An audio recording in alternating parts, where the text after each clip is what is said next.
అందరికీ షాలోమ్ అండి. మనము తోరాలోని 3వ భాగమైన లెఖ అనేటువంటి పరషా భాగంలోకి వచ్చున్నాము. ఈ లెఖ అనే పరషా భాగంలో మనం చాలా విషయాలు పితరులైన అబ్రహాం అవీను గారి యొక్క జీవితంలో జరిగినటువంటి గొప్ప విషయాల గురించి మనం నేర్చుకోబోతూ ఉన్నామండి. అది ఏమిటంటే మన పితరులైనటువంటి అబ్రహాం అవీను గారి గురించి, ఇత్సాక్ గారి గురించి, యాకోబు గారి గురించి. అంటే వీళ్ళని దాదాపుగా మన పితరులు అని పిలవడం జరిగిందండి. తోరాలో చాలా చోట్ల పితరులని పిలవడం జరిగింది. దీని గురించి మనం ఒకసారి జాగ్రత్తగా మనం గమనించినట్లయితే మన పరమ తండ్రి వీరి గురించి చెప్తూ ఆయన తన పేరుని చెప్పాలనుకోలేదు, కానీ తన పేరుకు బదులుగా అబ్రహాము ఎలోహిం, ఇత్సాక్ ఎలోహిం, యాకోబు ఎలోహిం అని వారి పేర్లను బట్టి ఆయన పిలువబడ్డానికి ఇష్టపడ్డారు. ఎందుకు ఆయన అంతగా అబ్రహాము, ఇస్సాకు, యాకోబులను ఇష్టపడ్డారు? అయితే మన పితరుల యొక్క గొప్పతనము ఏమైందంటే పరమతండ్రి ఎప్పటికప్పుడు చూసుకుంటూ వచ్చారు. ఆయన పంపించినటువంటి ప్రవక్తలు పరమతండ్రి యొక్క మాటను అనుసరించి వారు కూడా నడుచుకున్నారు. నిజానికి పరమతండ్రి అబ్రహాం అవీను గారితో ఏమన్నారంటే, నీవు లేచి వెళ్ళు, లెఖ అనే మాట వాడబడింది. నీవు లేచి వెళ్ళు అన్నప్పుడు ఆయన ఏం చేశారంటే అలాగే లేచి వెళ్ళిపోయారండి. నీవు ఇస్సాకును బలిగా అర్పించు అని అడిగినప్పుడు ఆయన తీసుకెళ్లి బలిగా అర్పించేశారు. అలాగే ఇస్సాకు గారితోని నీవు అక్కడ నిలబడు అని అన్నప్పుడు ఇస్సాక్ గారు అక్కడే ఉండిపోయారండి. అలాగే యాకోబు గారితో కూడా ఏమన్నారంటే నువ్వు వెనక్కి వెళ్ళు అని అన్నప్పుడు ఆయన కూడా అలాగే వెనక్కి వెళ్ళారన్నమాట. మన పితరులైన అబ్రహాము, ఇస్సాకు, యాకోబులు మన పరమతండ్రి ఏమి చెప్తే అది చేయడానికి సిద్ధపడి ఉన్నారనమాట. వాళ్ళు సిద్ధంగా ఉన్నారండి. ఆయన చెప్పిన ప్రతి మాటను కూడా వారు ఏం చేశారంటే మనసా వాచ కర్మణ అనుసరించడానికి సిద్ధపడి ఉన్నారు. దానిని బట్టి పరమతండ్రి యొక్క సొంత పేరును కూడా ఆయన ఏం చేశారంటే మార్చుకున్నట్లుగా మనం చూస్తాం. ఆయన ఎలా పిలువబడ్డానికి ఇష్టపడ్డారంటే నేను అబ్రహాము యొక్క ఎలోహింను, ఇస్సాకు యొక్క ఎలోహింను, యాకోబు యొక్క ఎలోహింను అని చెప్పడానికి ఆయన చాలా ఇష్టపడినట్లుగా చూస్తుంది. ఇంకొక విషయం కూడా మనం గమనించాలి. నేను యోసేఫ్ యొక్క ఎలోహింని, లేదా మోషే యొక్క ఎలోహింని, లేదా దావీదు యొక్క ఎలోహింని అని చెప్పడానికి ఆయన ఎప్పుడు కూడా అలా పిలిపించుకోలేదు. కానీ నేను God of Abraham, Isaac and యాకోబ్ అంటే మన పితరుల యొక్క పిలిపించుకోవడానికి ఆయన చాలా ఇష్టపడ్డారు. అపుస్తలులు కూడా చాలా సార్లు మరి ఈ యొక్క విషయాన్ని వారు అర్థం చేసుకుని వాళ్ళు ఏం చెప్పుకొచ్చారంటే హెబ్రీలకు రాసిన పత్రిక 11వ అధ్యాయము 16వ వచనం అండి. అయితే వారు మరి శ్రేష్టమైన దేశమును అనగా పరలోక సంబంధమైన దేశమును కోరుచున్నారు. అందుచేత తాను వారి దేవుడనని అనిపించుకొనుటకు దేవుడు వారిని గూర్చి సిగ్గుపడడు. ఎలయనగా ఆయన వారి కొరకు ఒక పట్టణము సిద్ధపరిచి ఉన్నారు. కాబట్టి నేను వారి ఎలోహింను అని చెప్పడానికి ఆయన ఎప్పుడూ కూడా సిగ్గుపడరటండి. God is not ashamed to be called their God. అందుకనే మనం ప్రార్థనలో కూడా ఏం చేస్తామంటే ఓ అబ్రహాము తండ్రి, ఇస్సాకు తండ్రి, యాకోబు తండ్రి అని పిలుస్తామండి. ఎందుకు అనంటే ఆయన అలా పిలువబడ్డానికి కారణం ఏంటంటే తండ్రి చెప్పినట్టుగా చేశారండి. తండ్రి మాటకు లోబడి ఉన్నారు, తండ్రికి విధేయులై ఉన్నారు. ఎప్పుడైతే ఇశ్రాయేలు ప్రజలు బంగారు దూడను పాపం చేసుకుని ఉన్నారో, ఎప్పుడైతే పరమతండ్రి వారిని నాశనం చేయాలని వారి మీద కోపపడినప్పుడు కూడా మోషే రబ్బీని గారు ఏం చేశారో తెలుసా? ఆయన తన 2 చేతులు పైకెత్తి ఏం ప్రార్థన చేశారని అంటే ఒకసారి మనం చూద్దాం. నిర్గమకాండము 32వ అధ్యాయము 12-13 వచనాలండి. ఆయన కొండలలో వారిని చంపునట్లును, భూమి మీద నుండి వారిని నశింపచేయునట్లును, కీడు కొరకే వారిని తీసుకొని పోయినని ఐగుప్తీయులు ఎలా చెప్పుకొనవలను? మోషే రబ్బీని గారు చేస్తున్న ప్రార్థన అండి ఇది. తమరి కోపాగ్ని నుండి మళ్ళుకొని తమరు ప్రజలకు ఈ కీడు చేయక దాని గూర్చి సంతాపపడుము. తమ సేవకులైన అబ్రహామును, ఇస్సాకును, ఇస్రాయేలును అంటే యాకోబును జ్ఞాపకము చేసుకొనుము. తమ సేవకులైన అబ్రహామును, ఇస్సాకును, ఇస్రాయేలును జ్ఞాపకము చేసుకొనుము. తమరు వారితో ఆకాశ నక్షత్రముల వలె మీ సంతానము అభివృద్ధి చేసి నేను చెప్పిన ఈ సమస్త భూమిని మీ సంతానమునకు ఇచ్చేదననియు వారు నిరంతరము దానికి హక్కుదారులగుదురనియు వారితో తమరి తోడని ప్రమాణము చేసి చెప్పి తిరిగదా అనెను. అంతటా హషేం తన ప్రజలకు చేసేదనని చెప్పిన కీడును గూర్చి సంతాపపడెను. ఎందుచేత ఇశ్రాయేలు ప్రజలను ఈ బంగారు దూడనే పాపము చేసినప్పటికీ కూడా మోషే రబ్బీని గారు చేసిన ప్రార్థనను బట్టి ఎందుకు చేయలేదు ఆ ప్రజల్ని అని అంటే, మోషే రబ్బీని గారు చేసిన ప్రార్థన ఏమిటి? మీ సేవకులైన అబ్రహాము, ఇస్సాకు, యాకోబుల యొక్క వారితో మీరు చేసిన నిబంధనను జ్ఞాపకము చేసుకోమని మోషే రబ్బీన్ గారు కోరినట్లుగా మనం చూస్తాం. వెంటనే ఆయన ఏం చేశారంటే వారిని క్షమించి వారిని నాశనం చేయకుండా ఉన్నట్లుగా మనం చూస్తాం. పౌలు గారు కూడా ఇదే విషయాన్ని రోమాలో ఉన్నటువంటి సంఘానికి చాలా చక్కని మాటలు తెలియజేశారు. చూడండి, రోమీయులకు రాసిన పత్రిక 11వ అధ్యాయము 28-29 వచనాలండి. సువార్త విషయమైతే వారు మిమ్మల్ని బట్టి శత్రువులు గాని, ఏర్పాటు విషయమైతే ఇతరులను బట్టి ప్రియులై ఉన్నారు. ఏలయనగా ఎలోహీం తన కృపావరముల విషయంలోను పిలుపు విషయంలోను పశ్చాత్తాపపడడు.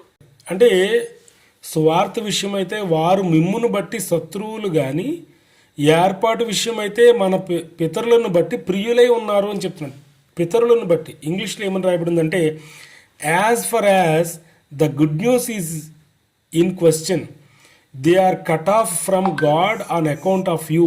మిమ్మును బట్టి వాళ్ళు దేవునికి దూరం అయ్యారు కానీ, but as far as the selection is in question they are loved on account of the fathers.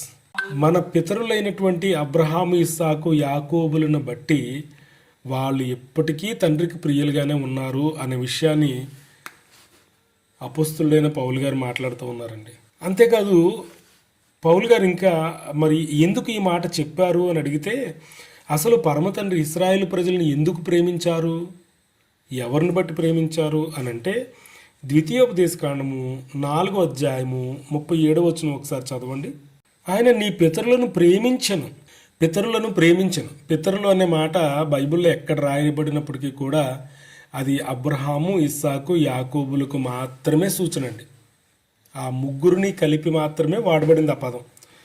నీ పితరులను ప్రేమించను గనుక వారి తరువాత వారి సంతానమును ఏర్పరచుకొనను. ఇంగ్లీష్లో ఎలా ఉందంటే, because of his love for your fathers he took their seed and made it his and he himself present among you took you out of Egypt by his great power. మిమ్మల్ని ఏర్పరచుకోవడమే కాకుండా ఐగుప్తీయుల మధ్య నుండి గొప్ప శక్తితో మిమ్మల్ని ఆయన తీసుకుని వచ్చి మీ మైతో ఉన్నారాయన, మీ మధ్యన ఆయన ఉన్నారు అని చెప్పడానికి ఎవరిని బట్టి వాళ్ళని ఇజ్రాయెల్ ప్రజలను ఎన్నుకున్నారండి పరమ తండ్రి? కేవలం అబ్రహాము, ఇస్సాకు, యాకోబులను బట్టండి. వారి నీతిని బట్టి, వారిని పరమతండ్రి ప్రేమించిన ప్రేమను బట్టి. ఇది అర్థం కావాలంటే మనము ఎవరినైనా ఎక్కువగా ప్రేమిస్తే వాళ్ళ వలన మనకి అనేకమైనటువంటి ఇబ్బందులు కలిగినప్పటికీ కూడా మనం ఏం చేస్తామంటే అండి, వారి మీద ఉన్న ప్రేమను బట్టి ఆ ఇబ్బందులన్నింటినీ కూడా దిగమింగుకుంటాం. ఆ ఇబ్బందులన్నింటినీ కూడా మనం ఏం చేస్తామంటే సంతోషంగా స్వీకరిస్తామండి. కాబట్టి ఎన్ని ఇబ్బందులైనా సరే మనం ఇచ్చిన మాట కోసం నిలబడే వాళ్ళగా ఉండాలని ఎన్నోసార్లు మనం ప్రయత్నం చేస్తూ ఉంటాం. కొన్నిసార్లు మనం తప్పిపోయినప్పటికీ మనలో ఉన్న నీతి ఏం చేస్తుందనంటే ఆ ఇచ్చిన మాట కోసం నిలబడమని ఎప్పటికప్పుడు కూడా మనల్ని ప్రోత్సహిస్తూ ఉంటుంది అనమాట. మరి మనుషులంగా మనమే ఇచ్చిన మాట కోసం నిలబడాలి, అతనికి మాట ఇచ్చాను, అతనికి ఇచ్చిన మాట మీద నేను నిలబడి ఉంటాను అనే ఆలోచన మనకు వస్తూ ఉంటే మనల్ని సృజించిన సృష్టికర్తకు మరి ఎలా ఉంటుంది చెప్పండి? ఆయన అబ్రహాం, ఇస్సాకు, యాకోబులతో, మన పితరులతో ఆయన చేసిన వాగ్దానం ఏంటంటే ఈ భూలోకాన్ని అంతటినీ మీకు ఇస్తానని చెప్పన్నారు. మరి వాగ్దానం నెరవేర్చడానికి పరమ తండ్రి వారిని ప్రేమించారు కాబట్టి వారి మీద పరమ తండ్రికి ఉన్న ప్రేమను బట్టి ఇశ్రాయేల్ ప్రజల్ని ఐగుప్తు నుంచి తీసుకుని బయటకు వచ్చారనమాట. చూసారండి ఎలోహిం యొక్క ప్రేమ ఎంత గొప్పదో. అందుకనే యూదులు ఏం చేస్తారంటే ప్రతి ప్రార్థనలో కూడా వాళ్ళు ఏం చేస్తారంటే అండి, వీళ్ళు ముగ్గురు లేకుండా ప్రార్థన చేయరండి. అబ్రహాము గారు, ఇస్సాక్ గారు, యాకోబు గారు వారు లేకుండా వారు ప్రార్థన చేయడు. ఎందుకోనంటే నిజానికి ఇశ్రాయేలీలు అనేటువంటి వారు ఒక దేశంగా వారు ఉన్నారు ఈ రోజుకి కూడా అంటే కారణం ఏంటంటే కేవలం అబ్రహాం, ఇస్సాకు, యాకోబుల యొక్క నీతిని బట్టే వాళ్ళు భూమి మీద ఇంకా ఉన్నారనమాట. అందుకనే రబీనిక్ లిటరేచర్లో ఒక మాట ఉంటుంది ఏంటంటే మాసే అవోత్ సిమాన్ లెబనిమ్. దీని అర్థం ఏంటంటే ఇంగ్లీష్లో ఎలా ఉంటుందంటే the deeds of the forefathers are portents for the sons. అంటే పితరులు చేసిన కార్యాలు వారి పిల్లలకు ఎలా ఉంటాయంటే సూచనలుగా ఉంటాయటండి. దాని అర్థం ఏంటంటే the fathers prepared the way, they pioneered the trails that their children followed both spiritually and geographically. మనం చూస్తాము తండ్రులకు వారి జీవితాల్లో జరిగినది ఏవైతే జరిగాయో అంటే మన పితరులకి వారి జీవితాల్లో జరిగినవి ఏవైతే ఉన్నాయో అవే వారి తదనంతరము ఇశ్రాయేలీల యొక్క జీవితాల్లో కూడా అవే జరిగాయండి. నేటికి కూడా అవే జరుగుతూ ఉన్నాయి. మాసే అవోత్ సిమాన్ లెబనిమ్ అనే మాట ఎంత గొప్ప మాట అంటే పితరుల యొక్క జీవితాల్లో జరిగిన కార్యాలు అనగా ఉదాహరణకి అబ్రహాం అవీని గారి యొక్క జీవితంలో దాదాపు 10 రకాల పరీక్షలు ఆయన ఎదుర్కొన్నారండి. అవే పరీక్షలు ఇశ్రాయేల్ ప్రజలు కూడా ఐగుప్తులో ఎదుర్కొన్నారు. మీకు ఉదాహరణకి ఒకటి చెప్తానండి. అబ్రహాం అవీన్ గారు తన జీవితంలో ఎదుర్కొన్నటువంటి పరీక్షల్లో చిట్ట చివరి పరీక్ష ఏంటో తెలుసా అండి? తన కుమారుని అర్పించడం అండి. తన ఏకైక కుమారుని అర్పించడం.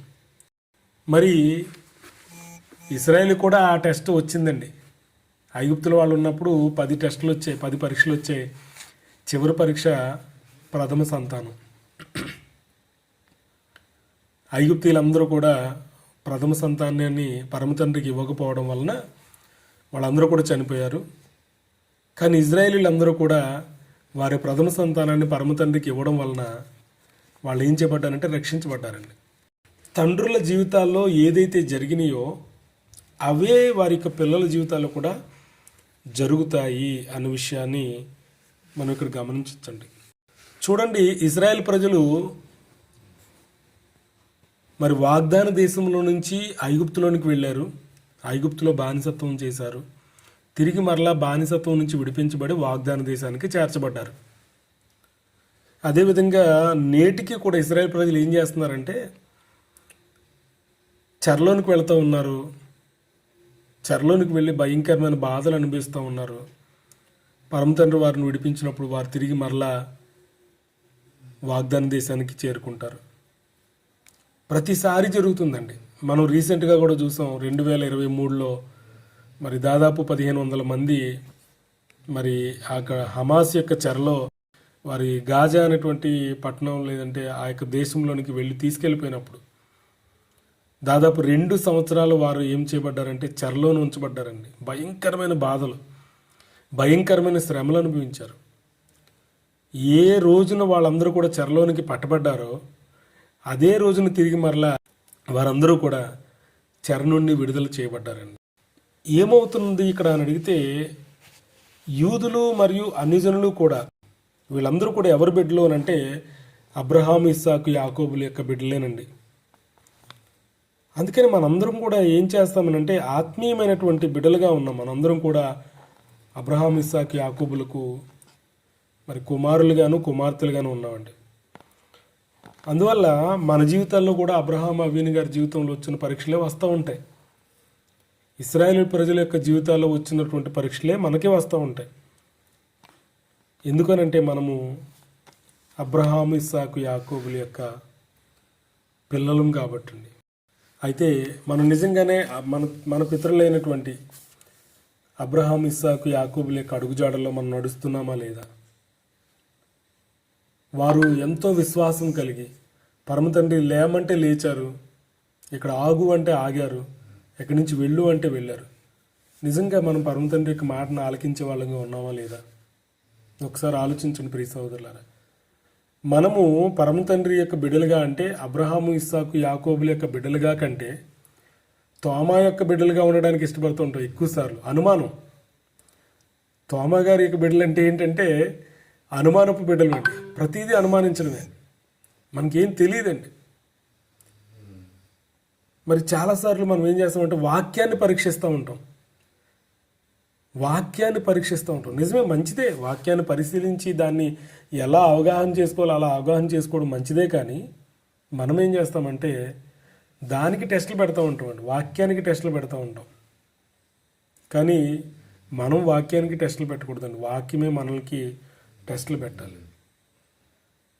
కాబట్టి ప్రియ సహోదరులారా, అబ్రహాం అబీను గారు తన యొక్క జీవితంలో ఆయన పరమతండ్రి యొక్క మాటకు విధేయత చూపించిన విధానాన్ని బట్టి ఆయన ఎలా పిలువబడ్డారంటే పరమతండ్రికి ఈయన పేరు పెట్టబడే వాళ్ళకే పిలువబడ్డారండి. ఎంత గొప్ప విషయం చూడండి.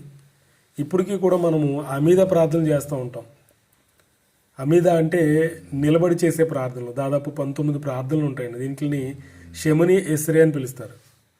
ఈ షెమని ఎస్రే అనేటువంటి 19 ప్రార్థనలో మరి అమీద అవోత్ అనేటువంటి ప్రార్థన ఉంది.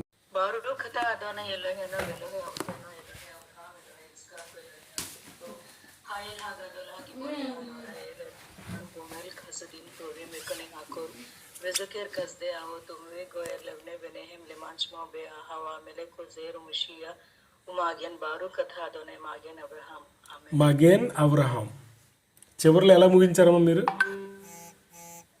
మగన్ అబ్రహాం అన్నారు.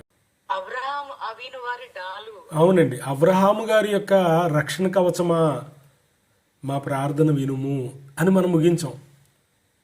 ఎంత అందమైన ప్రార్థనలండి ఇవన్నీ. కాబట్టి మన స్వనీతి కాదండి, మన సొంత నీతి ఎందుకు పనిచేయదు. ఈ రోజున చాలామంది యూదులకు వ్యతిరేకంగా బయలుదేరి యూదులకి ఏమీ తెలియదు, మాకే అన్నీ తెలుసు అన్నట్లుగా బయలుదేరుతూనే ఉన్నారండి. చాలామందిని చూస్తూ ఉన్నాం, చాలా బాధగా అనిపిస్తూ ఉంటుంది. చాలా భయంకరమైన బోధలు చేస్తూ ఉన్నారు. యూదులకంటే ఏమీ తెలియదట. దాదాపు 3300 సంవత్సరాల నుంచి తోరాను ధ్యానం చేస్తూ ఉన్నటువంటి యూదులకు ఏమీ తెలియదంట. కానీ నిన్నగాక మొన్న పుట్టి నిన్నగాక మొన్న బైబిల్ పట్టుకుని మొన్నటి వరకు క్రైస్తవుడిగా చలామణయ్యి ఏదో పరమతండ్రి యొక్క దయను బట్టి సబ్బాతులు తెలుసుకుని పండుగలు పాటించి తోరా అనేది ఒకటి ఉందని తోరాను తెలుసుకుని వచ్చినటువంటి వారు కూడా కొన్ని వేల సంవత్సరాల నుంచి తోరాను పాటిస్తున్న యూదులకు పేర్లు పెడుతున్నారండి. భయంకరమైనటువంటి యాంటీసెమిటిక్ ఆలోచనలతో నిండిపోయి ఉన్నారండి జనాలు. పరమతండ్రి ఏమో రక్షణ ప్రణాళికను యూదుల్లో పెడితే వీళ్ళందరూ ఏమంటున్నారంటే యూదులకి ఏమీ తెలియదు, యూదులు రక్షణ కోల్పోయారు, యూదులకి ఏమీ తెలియదు. మరి మనకేం తెలుసండి?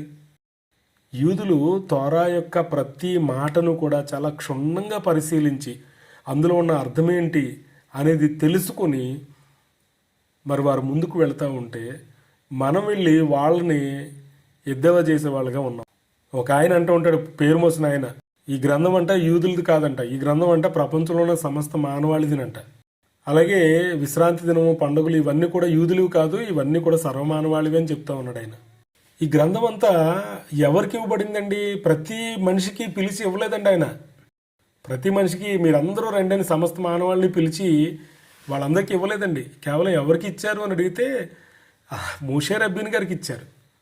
ఎవరికి ఇవ్వమని ఇచ్చారు? ఇజ్రాయెల్ ప్రజలకు ఇవ్వమని ఇచ్చారండి. అంటే 12 గోత్రాల వాళ్ళకి మాత్రమే ఇవ్వమని ఇచ్చారు. మరి అన్ని జనులకి పాలు ఎక్కడిది?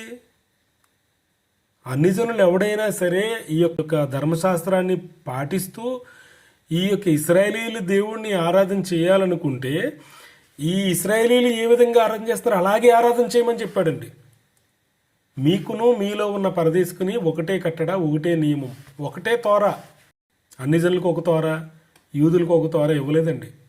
ప్రియ సహోదరులారా, పరమ తండ్రి ఇశ్రాయేలీలకు మాత్రమే ఎందుకు ఇచ్చారు ఈ తోరాని అని అంటే, ఇప్పుడే మనం చూసాం, పరమ తండ్రి యొక్క మాటను వినినటువంటి అబ్రహాము, ఇస్సాకు, యాకోబులతో చేసిన వాగ్దానాన్ని నెరవేర్చడం కోసం మాత్రమే ఇశ్రాయేల్ ప్రజలకు ఇవ్వడం జరిగిందండి. వీళ్ళు ముగ్గురు కాకుండా ఇంకెవరితోనైనా వాగ్దానం చేశారని పరమ తండ్రి ఎప్పుడైనా ఎక్కడైనా? అందరూ ఆదాము బిడ్డలమే అని అన్నాడు ఆయన. ఆదాము గారితో వాగ్దానం ఏమి చేయలేదు కదండి. ఆ వాగ్దానం అబ్రహాం అవ్వీన్ గారితో చేశారు.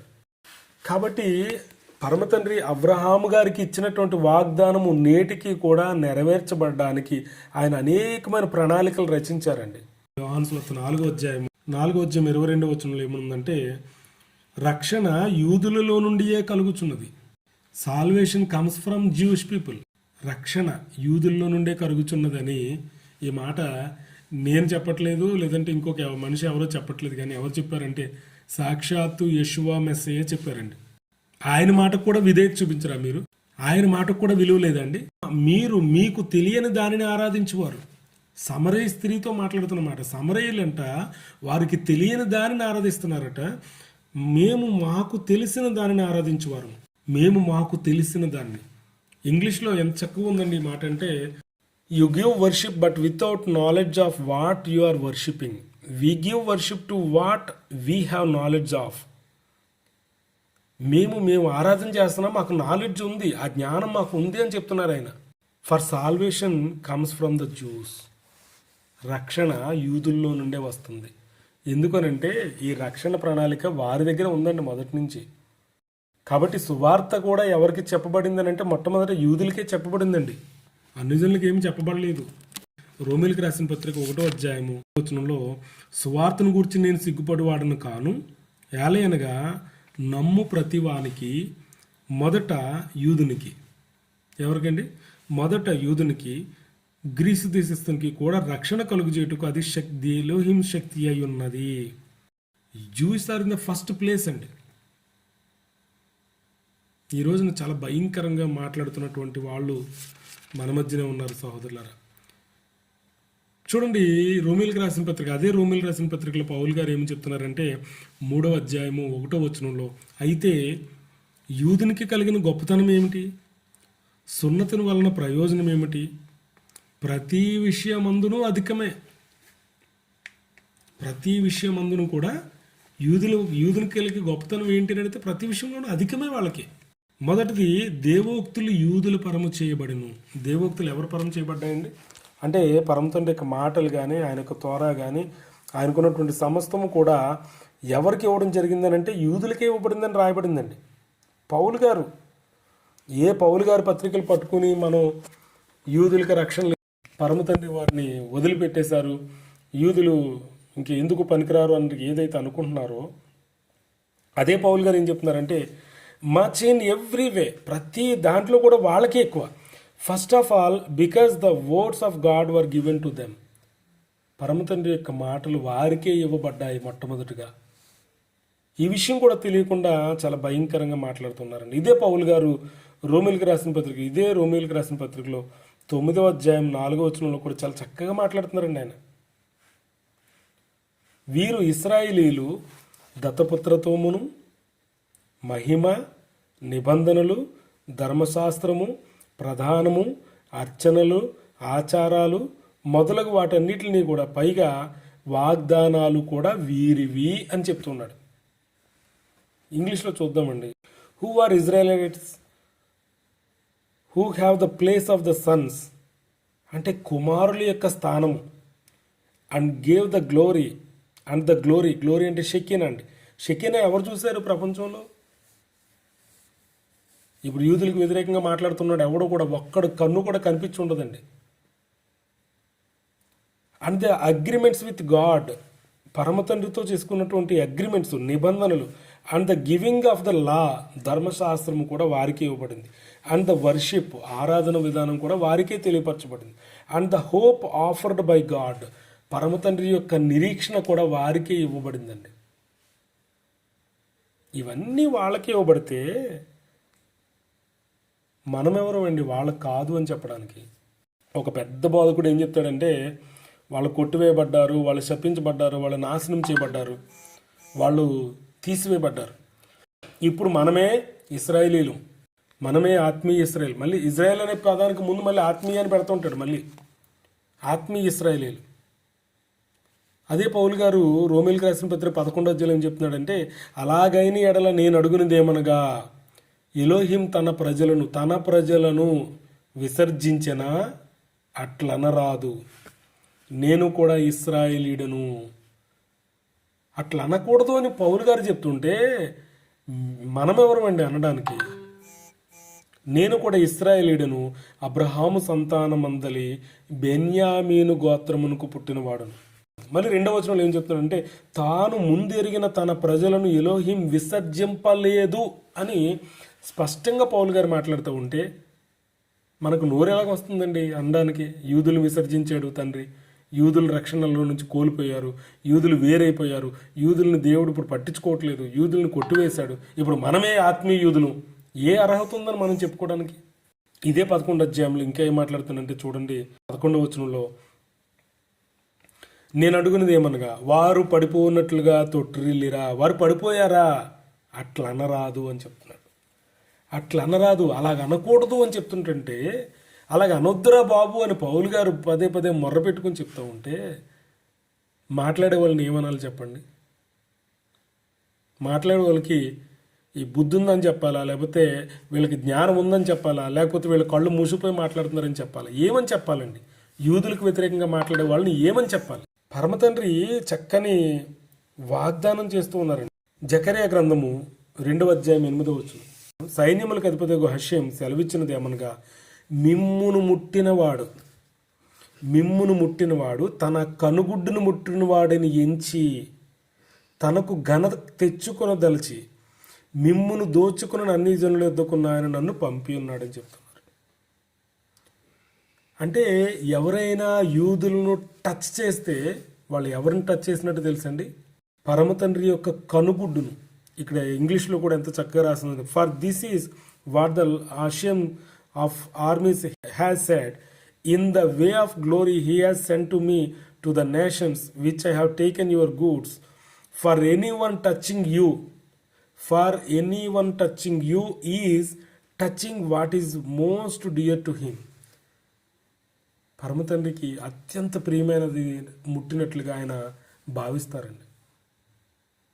అందుకనే పరమతండ్రి అబ్రహాం అబీని గారితో వాగ్దానం చేసినటువంటి వాగ్దానంలో మొట్టమొదట చెప్పిన వాగ్దానం ఏంటంటే, ఆదికాండము 12వ అధ్యాయం 3వ వచనం ఒకసారి చూద్దాం చూడండి.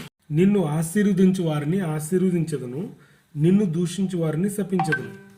పరమతండ్రిని అబ్రహాము గారిని ఆశీర్వదించడం అంటే ఆయన పిల్లలను ఆశీర్వదించడం అండి.